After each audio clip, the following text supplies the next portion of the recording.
हर खबर पर होगी आपकी पकड़। डाउनलोड कीजिए एबीपी लाइव ऐप।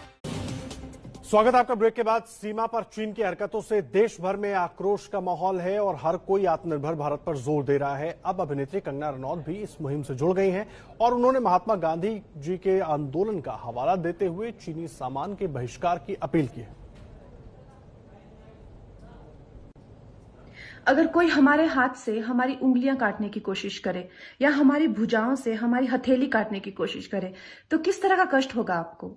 वही कष्ट पहुंचाया है चाइना ने हमें लद्दाख पर अपनी लालची नजरें गड़ा के, और वहां हमारी सीमा का एक एक इंच बचाते हुए हमारे 20 जवान शहीद हो गए हैं। क्या भूल पाएंगे आप उनकी माओं के आंसू, उनकी विधवाओं की चीखें और उनके बच्चों के दिए बलिदान को?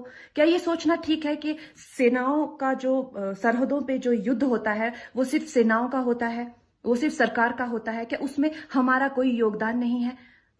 क्या हम भूल गए वो वक्त जब महात्मा गांधी जी ने कहा था अगर अंग्रेजों की रीढ़ तोड़नी है भारत में तो उनके बनाए हुए हर उत्पादन का बहिष्कार करना पड़ेगा? तो क्या ये जरूरी नहीं है कि हम भी इस युद्ध में हिस्सा लें? क्योंकि लद्दाख सिर्फ एक जमीन का टुकड़ा नहीं है, भारत की अस्मिता का एक बहुत बड़ा हिस्सा है, भारत की हथेली है। हम उसे किसी तरह से इस दुश्मनों के उनके गंदे इरादों में सफल नहीं होने दे सकते।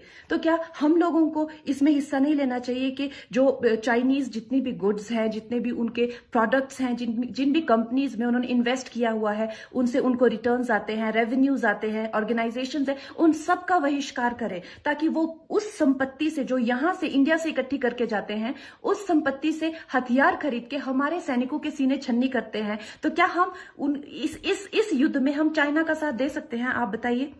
ये क्या हमारा कर्तव्य नहीं है कि हम अपनी सेनाओं का और अपने सरकार का साथ दें? तो हमें प्रतिज्ञा लेते हैं कि हम आत्मनिर्भर बनेंगे और चाइनीज गुड्स को बिल्कुल बॉयकॉट करेंगे और इस युद्ध में हिस्सा लेके भारत को जिताएंगे।